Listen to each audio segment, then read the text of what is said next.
Hello friends, welcome to my channel medical world with Atif Sambal. तो आज हमारे जो जनरल एनाटॉमी के फर्स्ट चैप्टर इंट्रोडक्शन का तीसरा पार्ट यानी 2B जो मैं आपके सामने शूट कर रहा हूँ, तो उसमें है जी क्लिनिकल एनाटमीज। ठीक है, इसमें कुछ सफिक्सेस हैं जो बताए गए हैं, मेडिकल में बहुत इंपॉर्टेंट होते हैं, तो वो मेरे ख्याल में आपके लिए जानना बहुत ज़रूरी है ताकि आम आदमी से लेकर medical student, light health sciences के स्टूडेंट्स तक भी जो है वो ये चीज़ मालूम हो कि इन सफिक्सेस का क्या मतलब है। इनमें से जो पहला है that is the suffix itis means inflammation. ठीक है, इन्फ्लेमेशन यहाँ पे भी हम वर्ड यूज़ करते हैं, वहाँ हम आइटिस का सफिक्स यूज़ करते हैं। फॉर एग्जांपल अपेंडिसाइटिस यानी अपेंडिक्स से related inflammation, tonsillitis, arthritis, arthritis यानी जो उसमें जोड़ होते हैं, जॉइंट्स होते हैं, उसमें टॉन्सल्स में न्यूराइटिस यानी आइज़ से रिलेटेड न्यूरोपैथी जो होती है। ठीक है, फिर डर्माटाइटिस यानी स्किन से रिलेटेड जो इन्फ्लामेशन होती है। Number 2 is ectomy. Ectomy fix हम यूज़ करते हैं रिमूवल फ्रॉम द बॉडी, यानी कोई भी चीज़ हम जब बॉडी से रिमूव करते हैं तो हम एक्टोमी यूज़ करते हैं। फॉर एग्जांपल अपेंडेक्टोमी यानी अपेंडिक्स को निकालने को हम अपेंडेक्टोमी कहते हैं। टॉन्सिलेक्टोमी यानी टॉन्सल्स को निकालने को। फिर गैस्ट्रेक्टोमी यानी जो गैस्ट्रिक यानी मैदा यानी स्टमक से रिलेटेड है। फिर नेफ्रेक्टोमी यानी किडनी से रिलेटेड है, तो इसको हम क्या कहते हैं, एक्टोमी। कोई भी चीज़ को हम जब रिमूव करते हैं, जब इसके हम स्टमक के कुछ पार्ट को रिमूव करते हैं या किडनी के कुछ पार्ट्स को रिमूव करते हैं। ठीक है, फिर number 3 is suffix otomy means to open and then close a hollow organs, मतलब किसी चीज़ को ओपन करना बाई सर्जरी और फिर इसको क्लोज कर देना। Easy laparotomy. लेप्रोटोमी मीन्स पेट को, ठीक है, एब्डोमेन को हम उसमें लेप्रोस्कोपी करते हैं, उसमें हिस्टेक्टमी यानी यूट्रस को, सिस्टोटोमी यानी ब्लैडर, यूरिनरी ब्लैडर जो होता है, और सिस्टोलिथोटोमी यानी कोई ब्लैडर की कोई पथरी वगैरह को जब हम निकालते हैं और फिर हम उसको क्लोज कर देते हैं तो उसको कहते हैं ऑटोमी। ठीक है, number 4 the fix ostomy. Ostomy means the open hollow organ and leave it open. जब हम ओपन करते हैं ऑर्गन को और उसमें ओपन ही रहने दे बाई समहाउ किसी वजह से, तो उसे हम कहते हैं ऑटोमी फिक्स यूज़ करते हैं। तो जैसे सिस्टोटोमी ब्लैडर को, क्लोस्टोमी यानी क्लोन्स, और ट्रैकोस्टोमी यानी ट्रैकिया को। ठीक है, बाई चांस जब आपने देखा होगा विंड पाइप वगैरह लगे होते हैं इंसान को, या फिर फूड पाइप लगे होते हैं इस तरह, तो उसे हम ऑटोमी कहते हैं, फिक्स यूज़ करते हैं। नंबर 5 इज़ ओमा मीन्स ट्यूमर। ओमा का मतलब होता है ट्यूमर, जैसे लाइपोमा हो गया, फैट टिश्यू का ट्यूमर हो गया, ऑस्टियोमा बोन्स का ट्यूमर हो गया, न्यूरोफाइब्रोमा न्यूरॉन्स का, फिर हेमेंजियोमा यानी ब्लड वेसल्स का, या कार्सिनोमा या किसी एपिथेलियल का कोई भी ट्यूमर जो है वो ओमा कहलाता है। उसके एंड पे हम क्या लगाएंगे, फिक्स ओमा।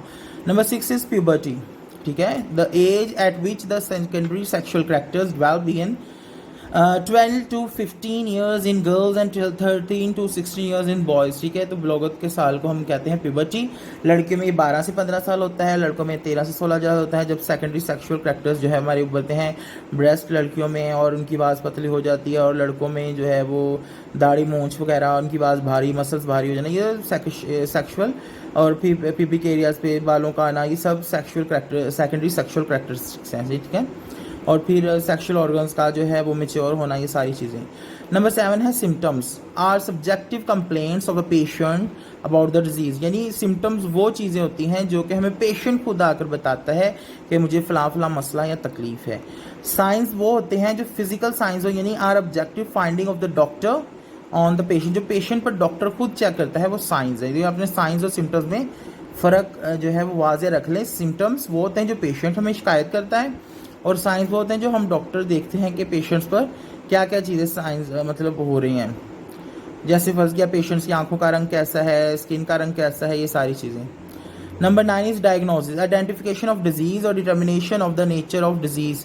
इसको हम डायग्नोसिस कहते हैं कि क्या है उसकी पहचान बीमारी की, या क्या बीमारी डायग्नोज हुई है इसको। ठीक है, आगे है जी प्रोग्नोसिस। प्रोग्नोसिस होता है forecasting the probable course and ultimate outcome of disease. यानी कि हम देखते हैं प्रोग्नोसिस में हम क्या देखते हैं कि हम फोरकास्ट करते हैं कि यानी बीमारी है, कब तक रहेगी, या इसका इलाज कैसे होगा, कब तक होगा, कितनी देर तक होगा, या इसके आउटकम्स क्या हैं, तो इसे हम कहते हैं प्रोग्नोसिस। 11 is pyrexia. पायरेक्सिया जो है वो साइंटिफिक लैंग्वेज में फीवर को कहते हैं, simple increase of temperature of human body, ये जो कि 36.5 जो है डिग्रीज होता है सेंटीग्रेड, तो इससे थोड़ा सा ज़्यादा या कम हो थोड़ा सा ज़्यादा हो जाना, उसको हम कहते हैं पायरेक्सिया। 12 is लियन। लियन मीन इंजरी और circumscribed pathological change in the tissue. कोई भी लियन हो जाता है, कोई चोट लग जाती है या फिर कोई जो है वो खराश वगैरह आ जाती है, कुछ भी किसी भी तरीके की वजह से लियन हो जाए तो उसे हम क्या कहते हैं, इंजरी हो जाए तो लियन कहते हैं। 13 है इन्फ्लामेशन। अभी जैसे हमने फर्स्ट जो फिक्स पढ़ा है आइटस, उसमें मीन्स हमने क्या पढ़ा था, इन्फ्लामेशन। तो बेसिकली इन्फ्लामेशन क्या होती है, is the local reaction of tissues to an injury. किसी कहीं भी हमें इंजरी हो जाए तो उसकी जो लोकल उसकी होती है लामा जो होती हैं, रिएक्शन उसके होते हैं, उसे हम इन्फ्लामेशन कहते हैं। और an abnormal stimulation cause by physical, किसी भी वजह से हो सकता है, वो फिजिकल हो सकता है, केमिकल हो सकता है, बायोलॉजिकल एजेंट्स की वजह से होता है। इट इज़ करेक्टराइज्ड बाय, अभी इन्फ्लामेशन की करेक्टरिस्टिक्स क्या हैं, जो कि बायोलॉजिकल वजह से भी हो सकते हैं, फिजिकल वजह से भी, केमिकल की वजह से भी। फ़र्ज़ किया कि किसी बंदा को फैक्ट्री में केमिकल गिर गया उसके ऊपर, तो उसकी वो बर्न हो गई स्किन, तो उसकी वजह से भी इन्फ्लामेशन हो जाएगी। या फिर फिजिकल वजह से कोई चोट लग गई है या बायोलॉजिकल एजेंट हो गया है, किसी भी वजह से हो गया है, तो उसकी अभी करेक्टरिस्टिक्स क्या हैं। नंबर 1 स्वेलिंग, जहाँ पर स्वेलिंग होगी इन्फ्लामेशन होगी, जहाँ पे पेन होगी वहाँ इन्फ्लामेशन होगी, रेडनेस होगी इन्फ्लामेशन है, वार्मथ और हीट है यानी गर्म हो गई वह जगह जहाँ इन्फ्लामेशन है, लॉस ऑफ फंक्शंस, वो उस जगह पर लॉस ऑफ फंक्शन हो गया तो वहाँ इन्फ्लामेशन है। ठीक है, आगे है जी, ये देखें, सॉरी मैं ये देखें, स्वेलिंग, पेन, रेडनेस, वार्मथ और लॉस ऑफ फंक्शन, तो ये सारे करेक्टरिस्टिक्स हैं इन्फ्लामेशन की। आगे जो oedema, oedema swelling due to the accumulation of fluid in the extracellular spaces. जैसे फर्स्ट क्या, किसी को हार्ट फेलियर है, किडनी फेलियर है, लीवर फेलियर है, या कोई भी किसी और वजह से एसाइटस वगैरह हो जाता है, या फिर अडीमा, तो उसको जो पेरिफ्री में जैसे पाँव में जो सूजन बढ़ जाती है, जिसे हम कह देते हैं वो हाथ पर फूल से जाते हैं, मोटे से हो जाते हैं, उसमें जब हम उसको प्रेस करते हैं तो पिटिंग एडीमा भी होता है उसको कहते हैं। तो वो ऐसे जैसे हम उसको ऐसे प्रेस करें तो वो दबाव सा आ जाता है, तो जो हम आम जुबान में उसको कह देते हैं जिसके सूजन हुई है, तो उसको हम कहते हैं अडीमा जी। नेक्स्ट देखें, नंबर 15 पे है थ्रोम्बोसिस। इंट्रावेस्कुलर कोगुलेशन, कोगुलेशन क्या होता है, सॉलिडिफिकेशन होती है ऑफ अ ब्लड, यानी ब्लड के क्लॉट बनना शुरू हो जाते हैं, उसे हम थ्रोम्बोसिस कहते हैं। एम्बोलिज्म, तो ये थ्रोम्बोसिस होता है एक जगह पे जाकर स्टक हो जाते हैं, हो सकते हैं मतलब उसी जगह बनकर उसी जगह रह सकते हैं। लेकिन जो एम्बोलिज्म होते हैं, occlusion of a vessel by a detached circulating thrombus, यानी वो डिटैच हो जाते हैं, वहाँ से निकल कर वो कहीं भी जा सकता है। जैसे फर्ज किया कहीं ब्लड वेसल में है तो वहाँ से डिटैच्ड होकर एम्बोलिज्म जो है वो ब्रेन की बस नसल तक भी जा सकता है, ब्लड वेसल्स तक, हार्ट की ब्लड वेसल्स तक भी जा सकता है और दूसरी वेसल्स तक भी जा सकता है। तो वहाँ जाकर वो क्या कर सकता है, ब्लड को सप्लाई को डैमेज कर सकता है, उसको रोक सकता है। ठीक है जी, उसके बाद है जी हेमरेज। ये देखिए, haemorrhage bleeding which may be external or internal, external internal हो सकती है। ठीक है, हेमरेज का बेसिकली मकसद है ब्लड का वेसल से बाहर आ जाना किसी भी चोट की वजह से, वो एक्सटर्नल भी हो सकती है और इंटरनल भी हो सकती है। अल्सर, अलोकलाइज ब्रेक, ठीक है, गैप और erosion in the surface continuity of the skin और म्यूकस मेम्ब्रेन में, एक्वस मेम्ब्रेन में भी अल्सर हो सकता है, स्किन में भी अल्सर हो सकता है। फंस गया आपकी कोई रगड़ लग जाती है, चोट लग जाती है, उसकी वजह से अल्सर हो सकता है, या फिर जैसे स्टमक अल्सर होता है तो उसकी जो म्यूकस मेम्ब्रेन है उसमें भी अल्सर हो सकता है। ठीक है, अल्सर का बेसिकली मकसद जो होता है इरोजन और गैप, वहाँ पे कोई चीज़ का गैप हो जाता है या इरोजन हो सकता है। Number 19 sinus, a blind track open end at one end lined by epithelium, epithelium जो लेयर होती है टिश्यूज की, ठीक है, वहाँ पे ब्लाइंड ट्रैक होता है। साइनस जैसे साइनस हमारे नोज वगैरह में वाले फेस में भी साइनसेस होते हैं। ठीक है, इस तरह फिस्टूला एक स्ट्रक्चर है एंड अब नॉर्मल पैसेज होता है। ठीक है, fistula passage usually between two internal organs और organs to surface of the body and lined by epithelium, ये भी एपिथेलियम के होता है। ठीक है, फिस्टूला हो सकता है, फेस की बोन्स में होते हैं ये। ठीक है, फिर उसके बाद नेक्रोसिस का मतलब क्या होता है, ये भी बड़ी आम टर्म है। ठीक है, local death of tissue or organ due to irreversible damage to the nucleus, तो न्यूक्लियस में इरिवर्सिबल डैमेज हो जाता है due to lack of tissues. ठीक है, death of tissue organ due to the irreversible damage, तो ये नेक्रोसिस ब्लड वेसल्स की सप्लाई को जो है वो कॉम्प्रोमाइज़ होने की वजह से भी हो सकता है, तो उसकी वजह से फिर न्यूरॉन्स वगैरह पर इसका बहुत ज़्यादा असर होता है।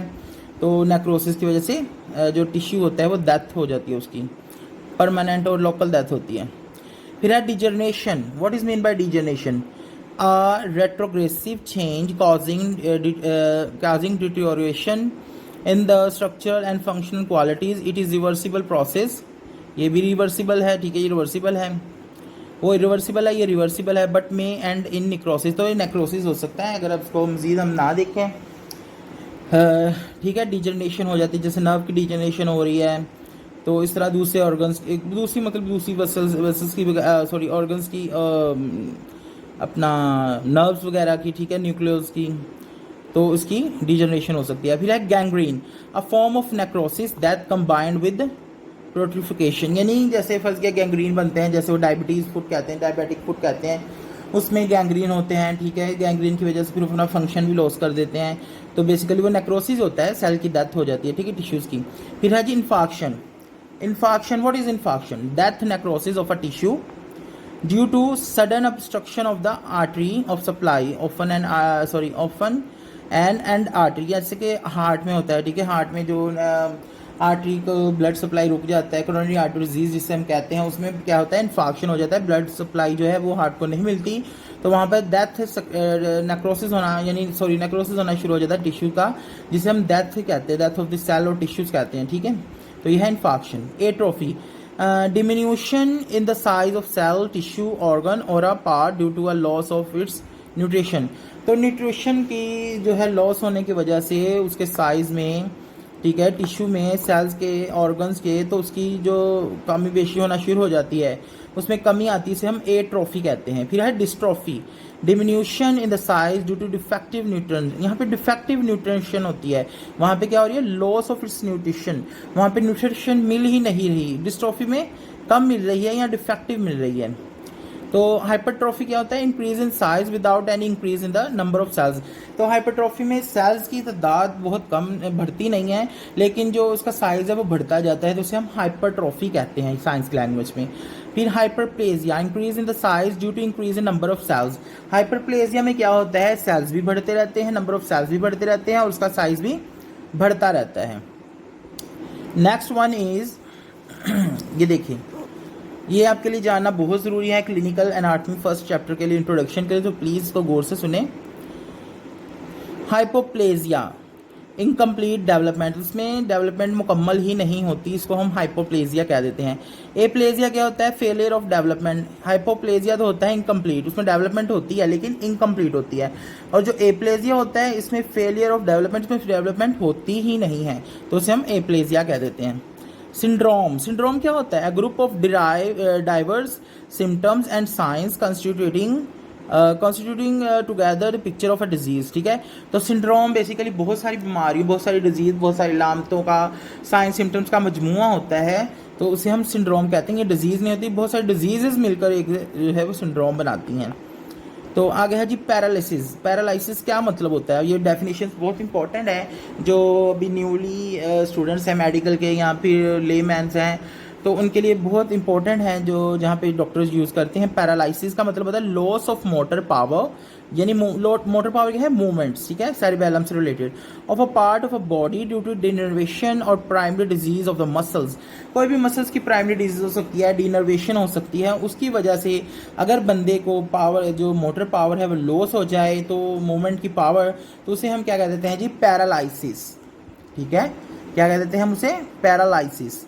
आगे है जी हेमीप्लेजिया, अभी हेमीप्लेजिया क्या है, पैरालिसिस, पैरालिसिस की डेफिनेशन तो ये है, ठीक है, अभी हेमीप्लेजिया की डेफिनेशन है जी, paralysis of one half of the body, यानी one half of the body hemiplegia, यानी जैसे फर्ज किया कि अपर पार्ट लगा ले, जैसे अपर लिम्स हैं उसका और ट्रंक वगैरह का, तो ठीक है, या फिर one half of the body, या एक साइड की जो हाफ बॉडी है वहाँ का हो जाना, यानी एक राइट साइड की अपर लिम्ब, राइट साइड का लोअर लिम्ब, तो उसे हम हेमीप्लेजिया कहते हैं। पैराप्लीजिया जो है वो है paralysis of both of the lower limb, यानी अगर दोनों लोअर लिम्स राइट साइड और लेफ्ट साइड की हैं तो वो पैराप्लेजिया कहलाएंगी। तो मोनोप्लेजिया क्या है जी, paralysis of any one limb, यानी कोई एक लिम्ब जो है अगर वो डिफेक्टिव है, वो पैरालिसिस हो गया है, यानी अपर लिम्ब का हो गया है राइट साइड की, या लोअर लिम्ब की राइट साइड का, या अपर लिम्ब की लेफ्ट साइड का, या लोअर लिम्ब की लेफ्ट साइड का, एक तरफ का, एक बाजू या एक टांग हुई है, सिर्फ एक चीज़, तो उसे मोनोप्लेजिया, जैसे कि नाम से याद है आ रहा है कि हेमी, पैरा और मोनो, ठीक है, तो ये बेसिकली पैरालिसिस की टाइप्स हैं। आगे देखें जी, आगे है जी हमारे पास क्वाड्रिप्लेजिया मतलब जैसे नाम से जाहिर है चारों।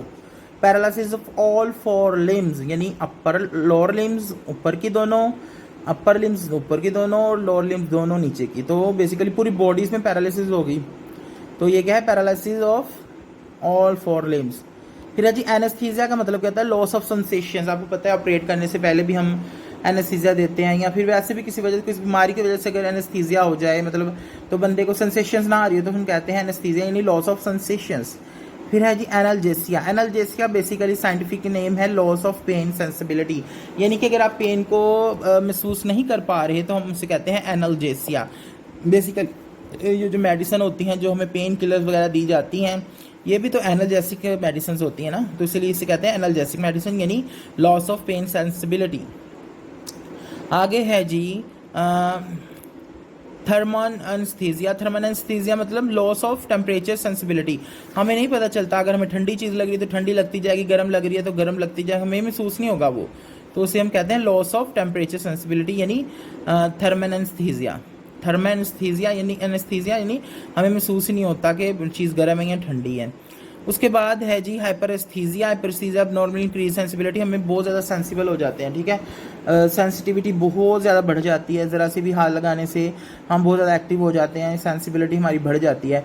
फिर है जी पैरास्थीसिया, परवर्टेड फीलिंग ऑफ सेंसेशंस, ठीक है, उसमें भी सेंसेशंस ख़राब हो जाती हैं, या बहुत ज़्यादा हाई हो जाती हैं, बहुत ज़्यादा लो हो जाती हैं, हमें फील ही नहीं होता। अगर फ़र्ज़ किया हम अपने हाथ में ऐसे लगा रहे हैं तो ये बेसिकली डायबिटीज़ वगैरह में होता है जिसमें न्यूरोपैथी वगैरह हो जाती है, ठीक है। फिर है जी कोमा, डीप अनकॉन्शियसनेस। कोमा जैसे आपको पता है, आपने अक्सर ड्रामा वगैरह में भी या आप कहीं भी सुना होगा हॉस्पिटल्स में, कोमा का मतलब होता है डीप अनकॉन्शियसनेस, बंदा गहरी नींद में चले जाता है, ठीक है, लेकिन वो जिंदा होता है। तो इसके बाद है ट्यूमर, ठीक है, ट्यूमर के बाद न्यूप्लाज्मा, ठीक है, ट्यूमर में हम देखें सरकमस्क्राइब्ड नॉन इन्फ्लेमेटरी होता है, अब normal growth rising from the body tissue, तो उसे हम ट्यूमर कहते हैं, ठीक है। अभी ट्यूमर आगे किसमें, बिनाइन ट्यूमर क्या होता है, mild illness or growth which does not endanger life को, मतलब वो ऐसे ट्यूमर जो खतरनाक नहीं होते हैं इंसान की ज़िंदगी के लिए, जैसे मायोमा ऑस्टियोमा है, ठीक है, हड्डियों की मतलब ग्रोथ हो जाती है तो वो उससे खतरनाक नहीं होते। लेकिन जो मैलिग्नेंट होते हैं sphere form of illness or growth which resistant to treatment, तो ये ट्रीटमेंट पे रेजिस्टेंस करते हैं और बहुत खतरनाक होते हैं, जैसे कि एपिथेलियल के वो कार्सिनोमा वगैरह हो गए, तो ये मैलिग्नेंट है, ठीक है। कार्सिनोमा मैलिग्नेंट ग्रोथ है rising from the epithelium, ectoderm और एंडोडर्म से ये होते हैं, ठीक है, रिलेटेड, जैसे स्टमक का कार्सिनोमा हो गया, एसोफेगस का कार्सिनोमा हो गया, मतलब जिस्म के अंदर ये बनते हैं और फैलते हैं दूर तक। सार्कोमा क्या होता है, ओमा से मुराद आपको पता ही कि ट्यूमर्स हैं, तो ठीक है। Malignant growth rising from the connective tissue, तो ये कनेक्टिव टिश्यू से होते हैं। सार्कोमा मेसोडर्म से बनते हैं, आपको पता है कनेक्टिव टिश्यू मेसोडर्म का तल्लक होता है, एपिथेलियम एक्टोडर्म और एंडोडर्म का तल्लक होता है, तो सार्कोमा वैसे बनते हैं। कैंसर है ये journal term use in indicate any malignant neoplasm, ठीक है, मैलिग्नेंट होता है, which shows invasiveness and result in death of the patient if not properly treated, तो उसमें बंदे की डेथ हो जाती है अगर ट्रीट ना किया गया हो सही तरह। तो मेटास्टेसिस है जी spread of local disease. Metastasis का मतलब होता है कोई भी local disease like the cancer cells, ठीक है, तो जो दूसरे हिस्सों तक पहुंच जाता है, जैसे फर्ज किया स्टमक में है तो वो अंतरियों तक चला गया है, ठीक है, मैदे में, अंतरियों में या फिर जिगर तक, तो उसे हम मेटास्टेसिस कैंसर वगैरह कहते हैं, ठीक है। फिर है convalescence, the recovery period between the end of the disease and restoration of complete health, जैसे मतलब बीमारी खत्म हुई है या लेकर मुकम्मल हेल्थ तक उसको पीरियड को हम क्या कहते हैं, रिकवरी पीरियड को कन्वेंसेंस कहते हैं, ठीक है। फिर थेरेपी है द ट्रीटमेंट ऑफ डिजीज, किसी भी बीमारी की ट्रीटमेंट को हम थेरेपी कहते हैं। तो फ्रेंड्स ये थी हमारी फर्स्ट चैप्टर इंट्रोडक्शन की जनरल एनाटमी की, क्लिनिकल एनाटमी, जो कि आप सबके लिए समझना बहुत ज़रूरी थी। कुछ टर्म्स थी जो मैंने आपको बताई ताकि आगे जाकर आपके काम आए। तो प्लीज़ इस अगर आपको किसी चीज़ वीडियो की समझ नई चीज़ की समझ नहीं आती तो प्लीज़ उसके दोबारा देखें ताकि आपको थोड़ी समझ आए। तो अगर कोई मिस्टेक हुई तो प्लीज़ उसके सॉरी, क्योंकि मेरे पास फिलहाल माइक वगैरह मैं नहीं यूज़ करा, लेकिन जो भी आप समझ सकते हैं उसको समझें, उतना जानें, उसको रिसर्च करें। तो बाकी मिलते हैं नेक्स्ट वीडियो में। प्लीज़ मेरे चैनल को सब्सक्राइब, शेयर, लाइक करें, उसको देखें, पसंद करें, मुझे सपोर्ट करें ताकि मैं मज़ीद वीडियोज़ आप तक लाता रहूं। और मुझे प्लीज़ कमेंट करके बता दीजिए करें, लाइक किया करें, मुझे कमेंट बताया करें मेरी कुछ खामियां, कुछ खूबियां, ताकि मैं अपनी वीडियो आने वाले दिनों में मज़ीद उसको बेहतर कर सकूँ। प्लीज़ शेयर कीजिए, लाइक कीजिए। तो फ्रेंड कल हम मिलते हैं मज़ीद अगले लेक्चर के साथ। Good bye.